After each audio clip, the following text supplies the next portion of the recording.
प्यारे साथियों, आप सभी को नमस्कार। तो चलिए दोस्तों, 12वीं क्लास के मैथ में डिटरमिनेंट्स का एक वेरी इंपॉर्टेंट टॉपिक लेकर आए हैं जिसका नाम है उपसारणिक और सहखंड। यानी उपसारणिक को अंग्रेजी में माइनर कहते हैं और सहखंड को अंग्रेजी में कोफैक्टर कहते हैं।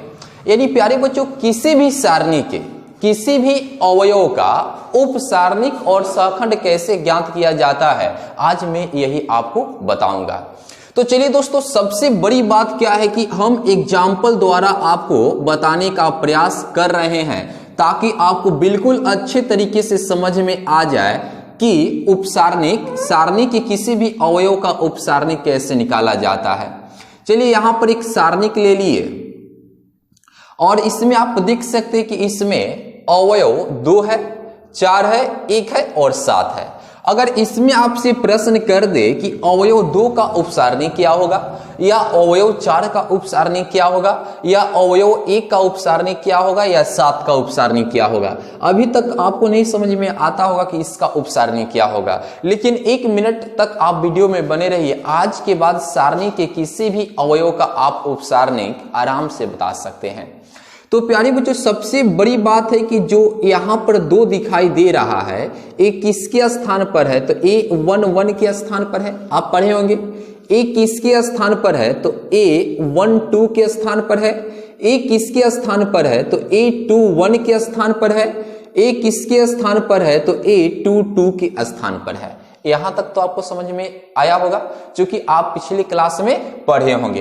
अब चलिए एक काम करते हैं, हमें उपसारणिक लिखना है 2 का, 4 का, 1 का, 7 का।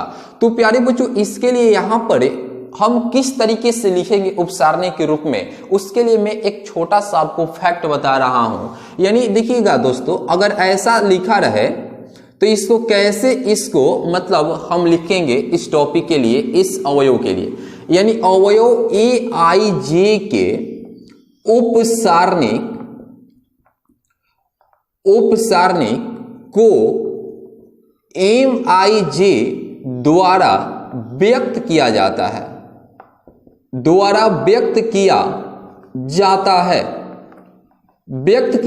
है। यानी प्यारे बच्चों, अवयव AIJ, यहां पर जो AIJ दिखाई दे रहा है, ये अवयव है, इसके उपसारणिक को लिखना हो तो MIJ द्वारा ही व्यक्त किया जाता है। जैसे प्यारे बच्चों, अगर ये 2 का उपसारणिक लिखना है, ये 2 का उपसारणिक लिखना है, तो ये 2 किसके स्थान पर है, ये 1 के स्थान पर है। अगर इसका उपसारणिक लिखते हैं तो M से लिखेंगे और M यहां पर क्या होगा, 1 होगा। तो चलिए इसका उपसारणिक कैसे लिखेंगे, अब यहां से ध्यान दिया जाए। यानी सारणी के जिस एलिमेंट्स का उपसारणिक लिखना हो, उसके सामने वाले पंक्ति और उसके सामने वाले स्तंभ को क्या कर देते हैं, हटा देते हैं, और जो प्राप्त होता है वही उपसारणिक होता है। तो प्यारे बच्चों, अगर 2 का उपसारणिक चाहिए तो इसके सामने वाला देखिए पंक्ति यह है और इसके सामने वाला स्तंभ यह है, तो इसको हटाने के बाद इसमें क्या बचा, 7 ना, तो यही इसका उपसारणिक हो गया। मतलब 2 का उपसारणिक 7 है, जिसको हम M11 बराबर 7 लिखेंगे। क्योंकि कैसे लिखते हैं आपको तो दिखाई दे रहा है। चलिए प्यारे बच्चों, 4 के उपसारणिक को लिखना है, तो 4 किस के स्थान पर है, A12 के स्थान पर है, और इसको उपसारणिक के रूप में लिखना हो तो M12 लिखेंगे। और बताइए, आप बताइए, यानी इसका उपसारणिक क्या होगा, 4 का उपसारणिक।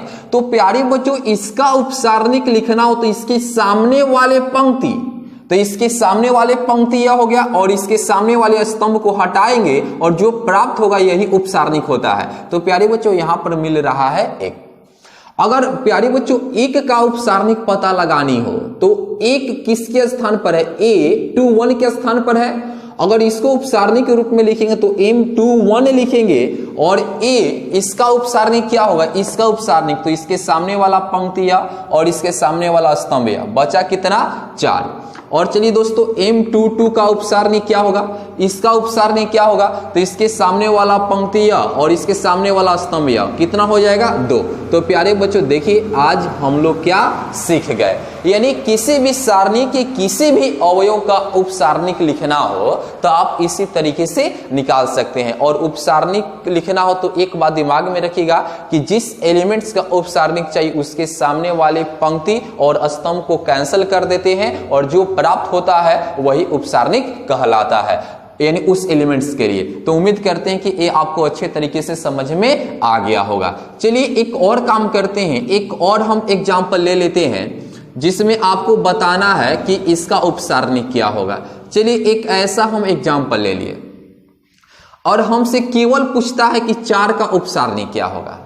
ऐसे भी दे सकता है कि सारणिक इतना में 4 अवयव 4 का उपसारणिक बताए, केवल इसका उपसारणिक बताना हो तो प्यारे बच्चों एक इसके स्थान पर है A1 1 A1 2 हो जाएगा। तो दोस्तों इसको उपसारणिक के रूप में लिखना हो तो क्या लिखेंगे, M12 लिखेंगे।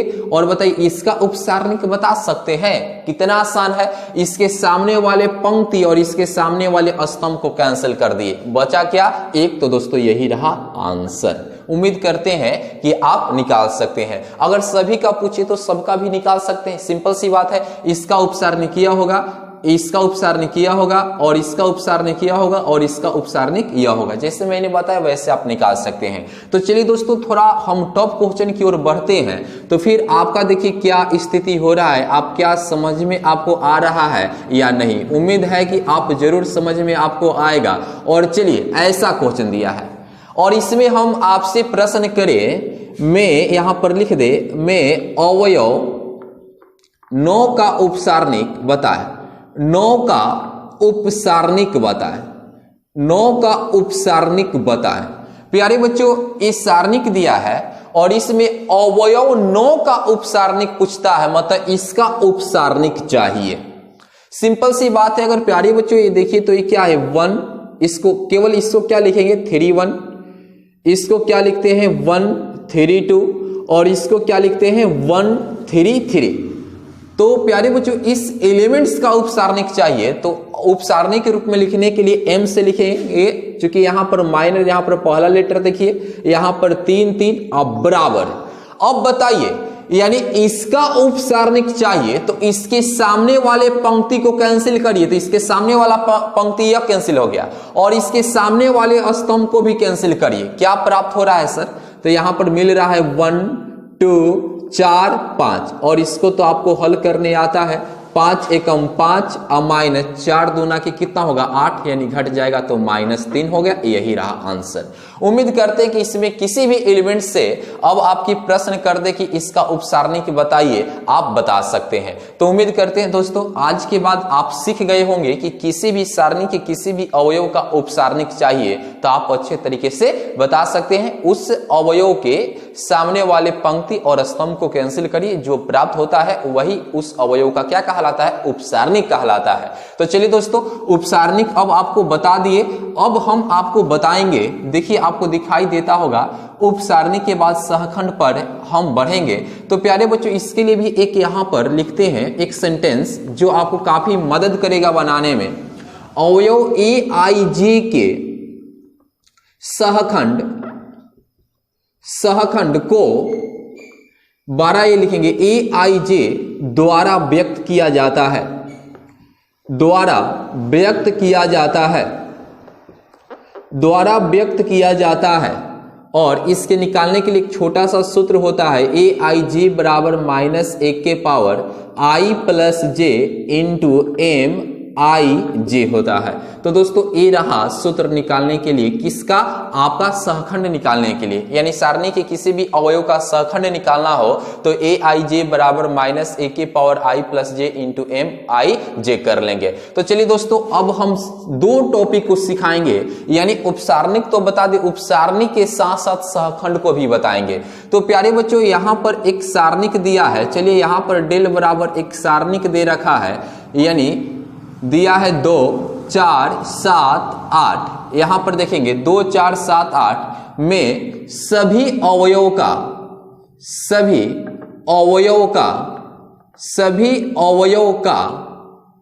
उपसारणिक, सभी अवयव का उपसारणिक एवं उपसारणिक और सहखंड ज्ञात करें और सहखंड निकाले।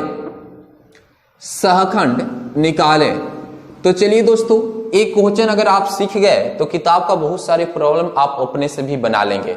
तो चलिए दोस्तों, कैसे बनाएंगे यहां पर ध्यान दिया जाए। यानी एक सारणी दिया है में सभी अवयव का, मतलब इसका भी, इसका भी, इसका भी, इसका भी, किसी को छोड़ना नहीं है। यानी सबको मतलब सबको उठाकर बनाना है। यानी मैं सभी अवयव का उपसारणिक, इन सभी अवयव का उपसारणिक और सहखंड निकाले। तो प्यारे बच्चों, पहले उपसारणिक है तो पहले इसी का इलाज कर लिया जाए। तो प्यारे बच्चों, इसका उपसारणिक क्या होगा? तो ए किसके स्थान पर है? A11 के स्थान पर है। इसको उपसारणिक के रूप में लिखेंगे तो M11 लिखेंगे। और इसका उपसारणिक क्या होगा? इसके सामने वाले पंक्ति और इसके सामने वाले स्तंभ को हटाइए, क्या मिला? 8। इसका उपसारणिक क्या होगा? M12, यानी 4 का उपसारणिक क्या होगा? इसके सामने वाले पंक्ति और स्तंभ को हटाइए, 7 हो गया। यानी M यहां पर 21 होगा। यानी इसका उपसारणिक क्या होगा? इसके सामने वाले पंक्ति और स्तंभ को हटाइए, मिलेगा 4। और यहां पर M22, इसका उपसारणिक क्या होगा? तो इसके सामने वाले पंक्ति और इसके सामने वाले स्तंभ को हटाइए, 2। यानी प्यारे बच्चों, हम उपसारणिक निकाल लिए। हम क्या निकाल लिए? उपसारणिक निकाल लिए, यानी सभी अवयव का उपसारणिक निकाल लिए। अब बचा सहखंड। यहां पर चलिए सभी अवयव के लिए सहखंड हम बता रहे हैं, कोफैक्टर कैसे निकाला जाता है। तो प्यारे बच्चों, MIJ तो आपको प्रत्येक एलिमेंट्स के लिए उपसारणिक को बता रहा है और यहां पर हमें AIJ प्रत्येक अवयव के लिए चाहिए। तो सिंपल सी बात है, अगर इसका हमें सहखंड चाहिए तो प्यारे बच्चों A11 लिखना होगा। चूंकि A यहां पर 1 होता है, इसको उपसारणिक, इसको सहखंड के रूप में लिखेंगे तो आपको मालूम है, देखिए किस संकेत द्वारा लिखते हैं, बड़ा A 1 लिखेंगे। और इसके लिए फॉर्मूला क्या होगा? -1 के पावर I प्लस J। पहला I होता है, दूसरा J होता है, तो I प्लस J। तो I कितना है? 1, प्लस J भी कितना है? 1, I इंटू M। यहाँ पर IJ तो यहां पर क्या हो जाएगा? 1 1, चूंकि I 1 है और J भी 1 है। तो प्यारे बच्चों -1 के पावर 2 गुने M11। तो प्यारे बच्चों M11 कितना है? 8 है। तो प्यारे बच्चों -1 का होल स्क्वायर 1 और गुने 8, तो ये कितना हो जाएगा? 8 हो जाएगा। तो देखिए यानी इसका उपसारणिक 8 ही होगा। चलिए दोस्तों, इसका सहखंड 8 होगा। इसका हमें चाहिए यानी सहखंड। तो प्यारे बच्चों, यही फॉर्मूला से A किसके स्थान पर है? 1 2 के स्थान पर होगा। छोटा A 1 2 के स्थान पर होता है और इसका कोफैक्टर लिखेंगे तो बड़ा A 1 2 लिखेंगे। तो प्यारे बच्चों, इसी सूत्र से -1 प्लस I प्लस J। तो I कितना है जी? I कितना है? तो I कितना है? 1 प्लस J कितना है? 2 इंटू यहाँ पर M और यहाँ पर जो रहेगा वही होगा, यानी 1 2 होगा। तो -1 के पावर 3 इंटू M12, यानी M12 कितना है? 7 है। तो -1 के पावर 3 यानी -1 गुने 7, तो गुना कर लेंगे, -7 हो जाएगा। प्यारे दोस्तों, चलिए अब इधर से हम इसको मिटका देते हैं और यहाँ पर एक A बड़ा A 2 1 निकाल लेते हैं। तो चलिए दोस्तों, इसके लिए फॉर्मूला क्या होगा? -1 के पावर, इस दोनों को जोड़ते हैं 2 + 1 इंटू यहाँ पर क्या होगा? M21। फॉर्मूला में तो दिखाए थे। तो प्यारे बच्चों, -1 के पावर कितना होगा? 3 इंटू इसका, देखिए कितना है? M21 बराबर कितना है? 4 है। तो प्यारे बच्चों, -1 के पावर 3 यानी -1 हो गया, -1 हो गया गुने 4 हो गया, गुना कर लेंगे, -4 हो गया। देखिए ये भी आंसर। और A22 निकाल लेंगे, यानी इसका कोफैक्टर निकाल लेंगे तो -1 के पावर I प्लस J लिखे थे, तो यानी 2 + 2 इंटू M यहाँ पर क्या हो जाएगा? 2 2 हो जाएगा। तो -1 के पावर 2 2 4 हो जाएगा इंटू M22। तो M22 का मान कितना हो गया? 2। तो यहाँ पर देखिए 1 गुने 2 बराबर कितना हो गया? 2 हो गया। तो इस तरीके से हम क्या कर सकते हैं कि किसी भी सारणी के उपसारणिक और सहखंड का मान ज्ञात कर सकते हैं। और दोस्तों, इस देखिए क्वेश्चन में आपको कोफैक्टर निकालने के लिए हमें क्या? सहखंड यानी कोफैक्टर निकालने के लिए हमें उपसारणिक चाहिए और हम पहले ही उपसारणिक निकाल लिए थे। तो इस तरीके से आप क्या कर सकते हैं? किसी भी सारणी के उपसारणिक और सहखंड निकाल सकते हैं। तो चलिए दोस्तों, अब बढ़ते हैं हम चैप्टर की तरफ, यानी एक्सरसाइज शुरू करते हैं और उम्मीद करते हैं कि काफी आपको अच्छे तरीके से चैप्टर समझ में आएगा। तो चलिए दोस्तों, यहां पर चैप्टर एक्सरसाइज NCERT का 4.4 हम बताना शुरू कर रहे हैं। तो प्यारे बच्चों, यहां से देखा जाए क्वेश्चन तो बहुत आसान है। इतना आसान तो चैप्टर है नहीं। यानी 1 नंबर कहता है कि निम्नलिखित सारणिक के अवयव को उपसारणिक और सहखंड लिखें। प्यारे बच्चों 1 का 1 दिया है 2 -4 0 3 और ए दिया है 1 नंबर का एक क्वेश्चन, ये दूसरा भी क्वेश्चन दिया है 1 का, यानी ए बी ए यहां पर सी दिया है ए सी बी डी। तो प्यारे बच्चों अगर 1 का हम बता दें तो फिर इसका आप जरूर निकाल सकते हैं। हमें पूरी तरीके से उम्मीद है कि आप जरूर निकाल सकते हैं। तो एक काम करेंगे, यहां से सबसे पहले यानी इसको डेल बराबर उतार लेंगे 2 -4 0 3। अब चलिए काम करना है, यानी 2 अवयव 2 का उपसारणिक क्या होगा, तो M11 होगा। बताएं कैसे, इसके सामने वाले पंक्ति और इसके सामने वाले स्तंभ को हटाइए, बचेगा 3, यानी M12 मतलब इसका उपसारणिक क्या होगा, इसके सामने वाले पंक्ति और इसके सामने वाले स्तंभ को हटाइए 0, यानी M21 यानी इसका उपसारणिक इसके सामने वाले पंक्ति और इसके सामने वाले स्तंभ को हटाइए -4, और यहाँ पर M22 यानी इसके सामने वाले यानी पंक्ति और इसके सामने वाले स्तंभ को हटाइए, मिलेगा 2। बन गया दोस्तों, देखिए तो आंसर हो गया, बन गया, आपका उपसारणिक निकल गया। क्या निकालिए, प्रत्येक अवयव का उपसारणिक निकाल लिए। अब चलिए हम आपको सहखंड बताते हैं। क्या बता रहे हैं, सहखंड। तो प्यारे बच्चों चलिए सहखंड पर ध्यान देते हैं। तो सहखंड के लिए हमने क्या बताया, एक फॉर्मूला AIJ लिख दे रहा हूं, आप लिखिएगा मत, -1 के power I + j into MIJ बताए। तो चलिए दोस्तों इसका हमें को फैक्टर चाहिए, तो क्या लिखेंगे, A11 तो -1 के पावर I + j, ये पहला I होता है दूसरा j होता है, तो 1 + 1 इंटू M, यहाँ पर IJ तो यहाँ पर क्या होगा 1 1। तो प्यारे बच्चों -1 का 1 के पावर 1 1 2 इंटू M11, तो प्यारे बच्चों M11 बराबर यहाँ पर कितना है 3, तो -1 का स्क्वायर केवल 1 होगा, 1 में 3 से गुना करेंगे 3। चलिए इसका को फैक्टर चाहिए, तो को फैक्टर को बताए कैसे लिखेंगे, 112 लिखेंगे, माइनर लिख रहा हो तो M से, को फैक्टर लिखना हो तो A से, तो -1 के पावर I + j, तो I कितना है 1 प्लस j कितना है 2 इंटू यहाँ पर क्या होगा M, यहाँ पर 1 2 हो जाएगा, जो होगा वही होगा, तो -1 के पावर 3 इंटू M12। तो प्यारे बच्चों M12 तो M12 कितना है 0, यानी समझिए पूरा हो जाएगा 0। चलिए दोस्तों यहाँ पर A21 कर लेंगे।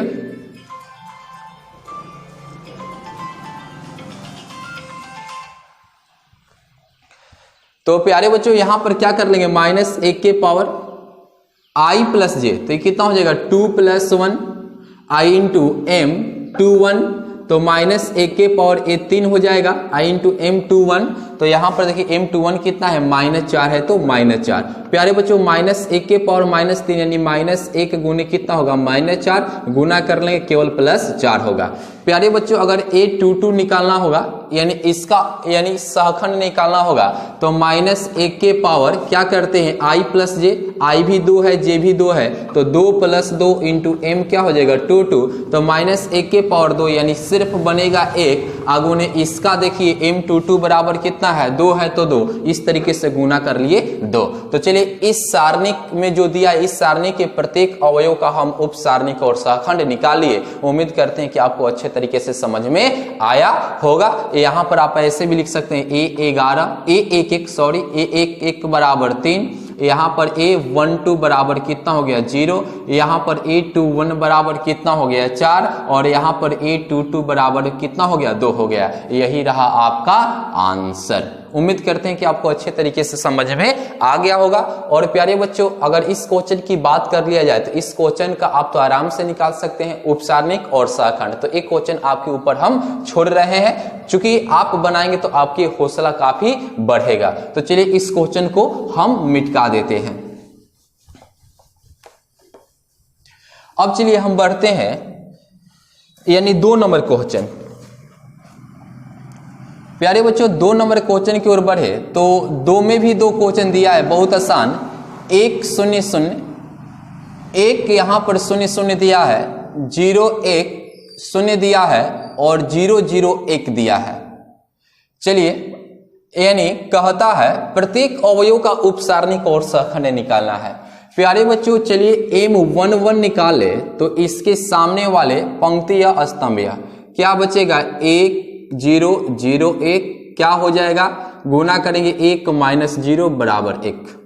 M12 कर ले, बताइए M12 कर ले क्या मिलेगा इसका, तो इसके सामने वाला पंक्तिया और इसके सामने वाला स्तंभ यानी 0 0 0 1 मिलेगा, यानी 1 माइनस 0 बराबर क्या होगा, इन्हें गुना करेंगे ना तो 0 माइनस 0 बराबर 0 होगा। M13 का उपसारणिक क्या होगा, यानी इसके लिए तो इसके सामने वाले पंक्ति स्तंभ तो ये क्या होगा 0 1 0 0 होगा, यानी 0 माइनस 1 बराबर 1 0, ये भी तो 0 होगा ना, 0 में 0 से गुना करेंगे 0 और माइनस 0 में 1 से गुना करेंगे 0 बराबर क्या होगा 0 हो जाएगा। यानी प्यारे बच्चों अब चलिए इसका यानी हमें माइनर चाहिए तो M21 से लिखेंगे, बताइए क्या होगा, इसके सामने वाला यानी पंक्तियां और स्तंभ 0 0 0 1 0 0 0 1, तो प्यारे बच्चों आप इसका हिसाब किताब करेंगे तो 0 माइनस 0 बराबर 0 हो जाएगा। M22 तो चलिए M22 निकाल लिया जाए, तो M22 निकाल लेंगे तो इसका निकालना होगा, तो दोस्तों यहां से हम क्या करेंगे इसके सामने वाला पंक्ति और इसके सामने वाला स्तंभ तो मिलेगा यहाँ पर 1 0 0 1 मिल रहा है, यानी 1 0 0 1 मिल रहा है, तो क्या होगा गुना करेंगे 1 माइनस 0 बराबर 1 हो गया। यानी प्यारे बच्चों M23 निकाल ले तो M23 निकाल लेंगे, इसका निकालेंगे तो इसके सामने वाला पंक्ति और इसके सामने वाला स्तंभ 1 0 0 0 यानी 1 0 0 0 हो जाएगा। आप देखेंगे तो गुना करेंगे तो 0 माइनस 0 बराबर 0 हो जाएगा, यानी M अब इसका निकालने की बारी है, तो M कितना हो जाएगा 31 लिखेंगे। इसको आपको बताए कैसे लिखते हैं, तो प्यारे बच्चों इसका लिखना हो तो इसके सामने वाला पंक्ति और इसके सामने वाला स्तंभ तो क्या होगा 0 0 1 0 होगा, तो यहाँ पर 0 माइनस क्या होगा 0 यानी 0 हो जाएगा। M32 इसका कोफैक्टर चाहिए, इसका कोफैक्टर चाहिए, इसके सामने वाला पंक्ति और इसके सामने वाला स्तंभ तो 1 0 0 0 होगा, यानी 1 0 0 0 होगा, तो आप देख सकते हैं 0 माइनस 0 बराबर 0। और M33 लिखेंगे, इसका कोफैक्टर चाहिए तो इसके सामने वाला पंक्तियां और इसके सामने वाला स्तंभ यानी मिलेगा 1 0 0 1 यानी 1 माइनस 0, इससे इसमें गुना और इससे इसमें गुना यानी 1 हो गया। तो प्यारे बच्चों इस तरीके से हम क्या कर लिए उपसारणिक निकालिए। अब रहा सहखंड निकालने का, तो आपको तो मालूम है सहखंड कैसे निकालते हैं, आपको अच्छे तरीके से मालूम है। मैं थोड़ा क्या फास्ट लिखूंगा, आप देखिए चूंकि आपको बता चुके हैं इसके पहले, यानी हमें A11 का चाहिए तो क्या करेंगे -1 के पावर 1 प्लस 1 यहाँ पर हो जाएगा 2 होगा कि नहीं, जोड़ेंगे या आप लिख सकते हैं यहाँ पर, नहीं तो आपको कहेंगे सर क्या लिख दिए 1 + 1 I इंटू M11 होगा। तो प्यारे बच्चों -1 के पावर 1 1 कितना हो जाएगा 2 I इंटू M11, तो यहाँ से देख सकते हैं M11 कितना मिला है 1, तो यानी -1 का होल स्क्वायर 1 और 1 में 1 से गुना करेंगे 1 हो गया, यानी A12 निकालना होगा -1 के पावर 1 + 2 I इंटू M12 कर लेंगे, तो यहाँ पर -1 के पावर कितना होगा 3 I इंटू M12, तो यहाँ पर M12 कितना है 0, यानी गुना कर लेंगे 0 हो जाएगा। यानी यहाँ पर A13 निकालना होगा, तो प्यारे बच्चों क्या करेंगे -1 के पावर 1 + 3 I इंटू M13 करेंगे, तो प्यारे बच्चों -1 के पावर 4 इंटू इसका देखिए M13, तो M13 क्या है 0, यानी पूरा बनेगा 0। चलिए A अब हमें 21 निकालना पड़ेगा, तो -1 के पावर 2 + 1 इंटू M कितना हो जाएगा 21 होगा, तो -1 के पावर 3 इंटू यहाँ पर देखिए M21, तो प्यारे बच्चों M21 बराबर क्या है 0, तो ये क्या मिलने वाला है 0। A22 निकाल ले तो -1 के पावर 2 + 2 I इंटू क्या होगा M22 हो जाएगा, तो -1 के पावर 4 इंटू M22, तो यहाँ पर देखिए इसके लिए 1 यानी गुना करेंगे हो जाएगा 1, यानी A23 निकाल लेंगे तो -1 के पावर 2 + 3 इंटू M23 हो जाएगा, तो यानी कितना हो जाएगा -1 के पावर 5 इंटू M23, तो यहाँ पर देखिए M23 के लिए क्या है 0, यानी गुना कर लेंगे 0 हो जाएगा। तो चलिए दोस्तों और भी निकालना है, इधर से हम मिटका दे रहे हैं। इसके बाद हम आ जाते हैं इधर लेकर इसको, अब 23 तक निकालिए, ए 23 नहीं ए 23 तक निकालिए। अब ए हमें चलना होगा इसके लिए, ए 31 के लिए, तो -1 के पावर, चलिए कितना हो जाएगा 3 + 1 इंटू m 31, तो प्यारे बच्चों -1 के पावर 4 इंटू m31, तो m31 कितना है 0, यानी गुना करेंगे 0, यानी 832 निकालना होगा। -1 के पावर, इन दोनों को जोड़ते हैं 3 + 2 i इंटू m, इसी को लेकर आते हैं 3 2, तो यहाँ पर -1 के पावर 5 इंटू m32, तो m32 कितना है 0, गुना कर लेंगे 0, और यहाँ पर a33 निकालेंगे तो -1 के पावर 3 + 3 इंटू क्या होगा m33, तो दोस्तों यहाँ पर -1 के पावर 6 इंटू इसका मान कितना है 1, यानी गुना कर लेंगे 1 हो जाएगा। चूंकि सम संख्या है प्लस में 1 आएगा, गुना करने के बाद और 1 में 1 से गुना कर लेंगे 1 हो गया। उम्मीद करते हैं कि दोस्तों ये आपको बिल्कुल आसान तरीके से समझ में आया होगा। तो चलिए दोस्तों अब बढ़ते हैं अगले क्वेश्चन की तरफ। इसमें 2 का एक और क्वेश्चन दिया है जो आप बना सकते हैं, बिल्कुल आसान है, इसी तरीके से है। चलिए हम 3 नंबर क्वेश्चन की ओर बढ़ते हैं।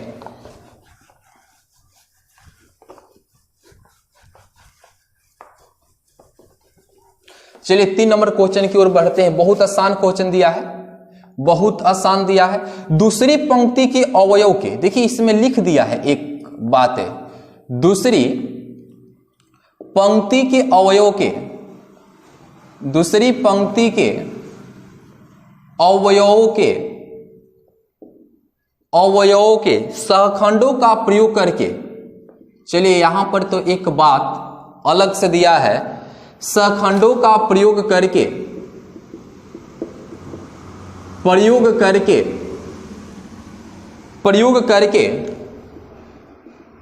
यहां पर दिया है 5 3 8 2 0 1 1 2 3 का मान ज्ञात करना है, सारणी का मान ज्ञात करना है, मान ज्ञात करें वो भी सहखंड का प्रयोग करके।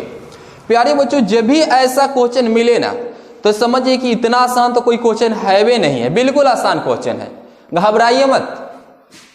पहले इसको उतार लेंगे, क्या दे रखा है भाई 5 3 8 2 0 1 1 2 3। दूसरी पंक्ति, प्यारे बच्चों आप देखिए दूसरी पंक्ति क्या होगा, ये पहला पंक्ति दूसरी पंक्ति मतलब ए हो जाएगा, दूसरी पंक्ति यही ना R2 है। दूसरी पंक्ति के अवयव का सहखंड का प्रयोग करके सारणी का मान ज्ञात करें। तो बाबू इसके लिए एक फॉर्मूला होता है, एक किसके स्थान पर है, एक किस अवयव के स्थान पर है, एक 2 1 के स्थान पर है, इनटू इसी का हम क्या करेंगे गुना में किसको रखेंगे, को फैक्टर को रखते हैं, तो को फैक्टर के लिए 12 से लिखेंगे और यहां पर 2 1 होगा प्लस। देखिए एक किसके स्थान पर है, तो a 2 2 के स्थान पर और इसी का को फैक्टर, तो a कितना हो जाएगा 2 2 हो जाएगा, प्लस a किसके स्थान पर है, तो a 2 3 के स्थान पर है और इसी का को फैक्टर यानी a 2 3, और यहां से अब हम निकाल लेंगे यानी इसका को फैक्टर, इसका को फैक्टर, इसका को फैक्टर, और ये तो अवयव ही है, 2 1 0 ही है, तो क्या कर लेंगे गुना कर कर जोड़ देंगे तो हम लोग का सारणी का मान निकल जाएगा।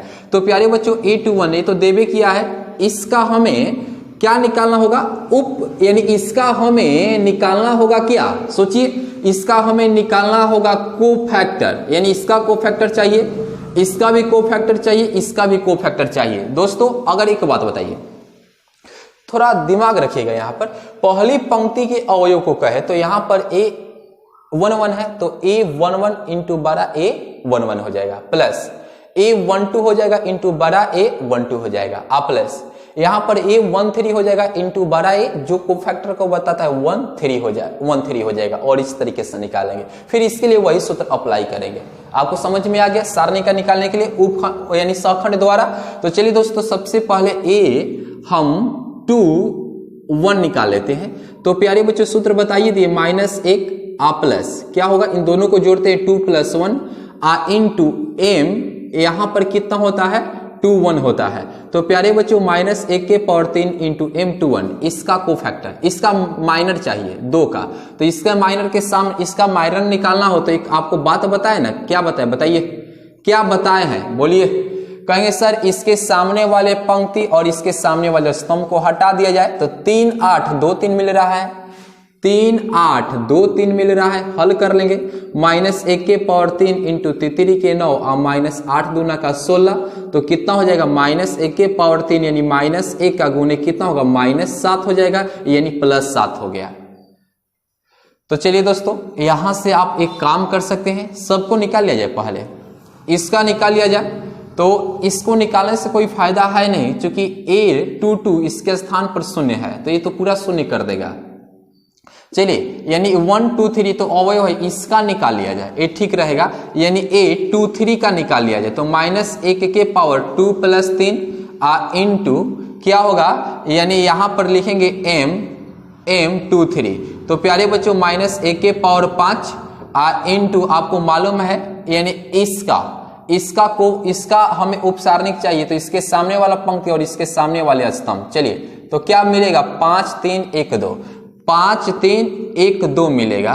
तो -1 के पावर 5 का अर्थ हुआ -1 इंटू 5 दूना के 10 -3 एकम 3, तो कितना हो जाएगा, यानी -1 गुणे 7 यानी -7 हो गया। तो चलिए दोस्तों अब यहां से हम पुट कर देते हैं, यानी a21 कितना हो जाएगा 2 गुणे a21 बड़ा a21, तो ये कितना हो गया दोस्तों, यहां पर कितना है 7 +0 गुणे इसको तो ये हटाइए दीजिए, प्लस ये तो 0 हो जाएगा, या 0 कर लीजिए, और इसको निकाले तो नहीं है, आप निकाल सकते हैं, आप निकाल लीजिए, ठीक रहेगा। क्या आने वाला है -1 के पावर 2 + 2 इंटू, चलिए इसका हमें कोफैक्टर, इसका हमें क्या चाहिए, इसका हमें उपसारणिक चाहिए।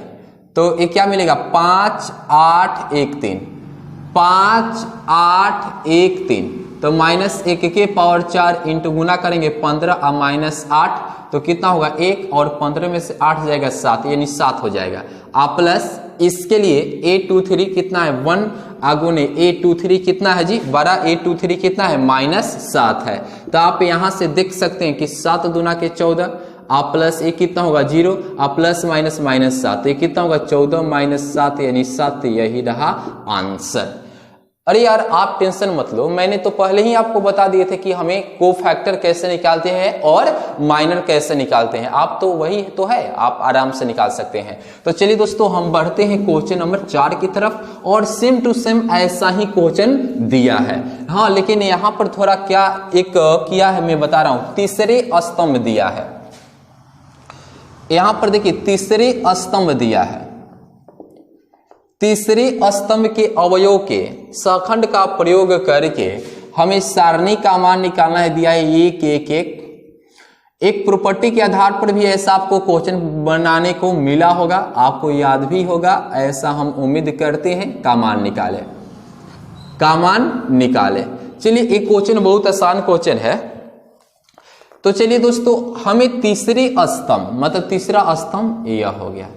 तो सबसे पहले सारणी के लिए सूत्र क्या बनेगा भाई, सबसे पहले यहां पर देखिए एक किसके स्थान पर है, a13 के स्थान पर है, तो a13 इंटू इसका कोफैक्टर, तो a13 लिखना पड़ेगा, प्लस एक इसके स्थान पर है, कहेंगे सर a21 होता है, a22 a23 होता है, तो a23 इंटू इसका कोफैक्टर, तो a23 हो जाएगा, प्लस एक इसके स्थान पर है, a33 के स्थान पर है, और इसका कोफैक्टर को गुणांक में रखते हैं, यानी 3 यानी 3। तो प्यारे बच्चों यही तो आपका फॉर्मूला हो गया, और इसी के सहायता से हम क्या कर सकते हैं, सारणी का मान निकालना है। तो सबसे पहले ये तो एलिमेंट्स को बताता है, ये भी एलिमेंट्स को और ये भी एलिमेंट्स को जो इसमें दिया है, लेकिन हमें किसी तरीके से क्या निकालना होगा, हमें बाबू क्या निकालना होगा, कोफैक्टर निकालना होगा। तो चलिए पहले a13 निकाल लेते हैं, a13 का कोफैक्टर तो -1 के पावर 1 + 3 इंटू m13 होगा, तो इसको एक काम कर लेते हैं, यानी इसका उपसारणिक चाहिए, तो इसके सामने वाला a और इसके सामने वाला a हटा देंगे, उपसारणिक का तो यही ना नियम बताए, तो क्या मिलेगा 1 1 y 1 z। तो प्यारे दोस्तों -1 के पावर कितना होगा 4 इंटू गुना करेंगे z - y, इस सिर्फ कितना हो गया z - y हो गया। अच्छा बात है, यानी a13 बराबर मिला। चलिए a हमें क्या चाहिए 23 चाहिए, तो -1 प्लस 3 इंटू उसका माइनर चाहिए, यानी उपसारणिक चाहिए इसका। तो सिंपल सी बात है, इसके सामने वाला पंक्ति और इसके सामने वाले स्तंभ को हटा देंगे। तो 1x 1z यानी 1x 1z, तो ये कितना होगा -1 हो जाएगा, चूंकि -1 2 3 5 विषम संख्या -1 होगा। और यहां पर कितना हो जाएगा, z -x हो जाएगा ना, यहां पर क्या होगा z -x हो गया। चलिए अब यहां पर एक काम करते हैं, अब निकाल लेना होगा a 3 3 का, तो -1 प्लस 3 इंटू, चलिए तो यहां पर इसके लिए इसके सामने वाला पंक्ति या और स्तंभ या, तो ये क्या हो जाएगा 1x 1y। तो दोस्तों यहां पर देखिए ये क्या होगा 1 इंटू ये क्या होगा y -x हो गया। तो चलिए अब तो हल कर देना है a13, तो a13 कितना हो जाएगा yz इंटू बड़ा ए इसका कोफैक्टर, तो इसका कोफैक्टर कितना है यहां पर निकाल कर रखिए z y, प्लस इसके लिए कितना है ए माइनस, तो ये प्लस माइनस माइनस हो जाएगा। और यहां पर कितना हो जाएगा, चलिए ए कितना होगा a23, तो कितना है zx इंटू, यानी इसके लिए कितना है a23, तो ये कितना है z x है। चूंकि यहां पर कोष्ट देंगे, चूंकि प्लस माइनस माइनस कर चुके हैं आप प्लस, और यहां पर a33 कितना है जी xy इंटू इसके लिए कितना है, यानी क्या है y x है। तो चलिए दोस्तों अब इसका कोई जरूरी नहीं है, हम निकाल लिए और चलिए इसको सॉल्व कर देते हैं। तो प्यारे बच्चों गुना कर लीजिए, तो yz² माइनस y²z, यहां पर -z² minus minus plus zx², और यहां पर क्या होगा xy² माइनस x²y। चलिए दोस्तों यहां से एक काम करते हैं, इसको यहां से हम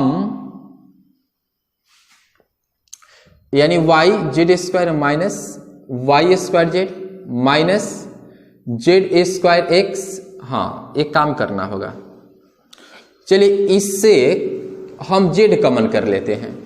तो z कॉमन करेंगे, पहले इसको z यहां से निकाले तो यहां पर x² और माइनस यहां पर y²। उसके बाद हम क्या करेंगे, इन दोनों में z² मिल रहा है, प्लस z² कॉमन कर ले तो y -x हो गया, प्लस इसमें x y कॉमन कर ले तो यहां पर बचेगा y माइनस क्या बचेगा x बचेगा। प्यारे बच्चों यहां से हम ऐसे भी कर सकते हैं, z into x plus y into क्या हो जाएगा x माइनस वाई होगा, प्लस यहां पर z², यहां पर हम माइनस कर दें z² तो ये पलट जाएगा x माइनस वाई हो जाएगा, और यहां पर भी माइनस एक्स वाई कर ले तो ये पलट जाएगा x माइनस वाई हो जाएगा। प्यारे बच्चों यहां से आप देख रहे हैं कि कुछ कॉमन हो जा रहा है, x minus y x minus y x minus y, तो x माइनस वाई को कॉमन कर लेना होगा, तो यहां पर गुना कर लेंगे तो zx प्लस क्या होगा zy, ये तो निकल गया माइनस z², ये तो निकल गया माइनस xy बचा। यहां तक तो जरूर समझ में आया होगा। प्यारे बच्चों इसके बाद हम ऐसे कर लेंगे x माइनस वाई इंटू में आप देख सकते हैं इससे कॉमन क्या किया जा सकता है, z कॉमन कर ले क्या, तो x माइनस z बचेगा, आप प्लस यहां पर y कॉमन कर ले तो ये क्या होगा z माइनस x हो जाएगा, क्या होगा z माइनस x हो जाएगा। यहां से क्या हो जाएगा, हमने y कॉमन किए तो z, यहां से हमने y कॉमन किए तो z माइनस x हो जाएगा। तो प्यारे बच्चों x माइनस वाई इंटू हम ऐसे कर ले, यानी कि अगर यहां से माइनस z कॉमन कर लें तो ये क्या होगा पलट जाएगा z माइनस x हो जाएगा, प्लस y इंटू ए तो z माइनस x है, तो दोस्तों ऐसे भी लिख सकते हैं का x माइनस वाई इंटू ये तो सेम मिल गया, इसमें से निकालेंगे तो z माइनस एक्स इंटू ये क्या हो जाएगा y माइनस z हो जाएगा। तो प्यारे दोस्तों हम लोग का उत्तर क्या आया x minus y into y minus z into z minus x, यही रहा आंसर। कुछ नहीं है, आपको तो बताया ना बाबू को फैक्टर कैसे निकाला जाता है, निकाल कर रख कर हल कर दिए हैं। तो चलिए दोस्तों मिटा देते हैं, उम्मीद करते हैं कि क्वेश्चन आपको समझ में आया होगा, और बढ़ते हैं अगले क्वेश्चन की तरफ। और अगला क्वेश्चन जानते हैं ऑब्जेक्टिव है, जो पेपर में अक्सर दे देता है। 5 नंबर क्वेश्चन है, कहता है कि यदि सारणिक इतना और aij का सहखंड 12 aij हो तो डेल का मान निम्नलिखित में से व्यक्त करिए। जानते हैं दोस्तों क्या होगा, एक लास्ट ऑप्शन होगा a11 इंटू a कितना होना चाहिए, a1 होनी चाहिए। उसके बाद यहां पर दिया है a, इसका देखना है 4 गो ऑब्जेक्टिव दिया है, इसके अकॉर्डिंग देखना है। तो प्यारे बच्चों आप एक काम कर सकते हैं, बिल्कुल आसान है, इसका उत्तर हो जाएगा डी नंबर। आप देख सकते हैं किताब से a 1 होगा इंटू a11 होगा, प्लस अगर यहां पर दिया है a21 दिया है तो बताइए यहां पर इसका कोफैक्टर तो a21 देना पड़ेगा, प्लस यहां पर दिया है a31 तो इसके लिए क्या देना पड़ेगा, यहां पर 12 यानी 31 देना पड़ेगा, यानी इसका कोफैक्टर देना पड़ेगा। तो दोस्तों यही रहा आपका डी नंबर ऑप्शन जो सही होगा। और सारे पद देखेंगे तो यहां पर a11 दिया होगा, यहां पर यानी कोफैक्टर के रूप में यहां पर चेंज कर दिया होगा, इसलिए वो आंसर नहीं हो सकता है। 5 का डी नंबर यही आपका आंसर होगा। उम्मीद करते हैं कि वीडियो आपको समझ में आया होगा और 4.4 थ्योरम के साथ आपका चैप्टर भी खत्म कर दिए। अब कल से मिलेंगे आव्यूह का सहखंडज पर यानी एडजॉइंट ऑफ मैट्रिक्स के बारे में बताएंगे। तो चलिए दोस्तों आप वीडियो को जरूर शेयर करिए, पसंद आया होगा तो फिर मिलेंगे अगले वीडियो में।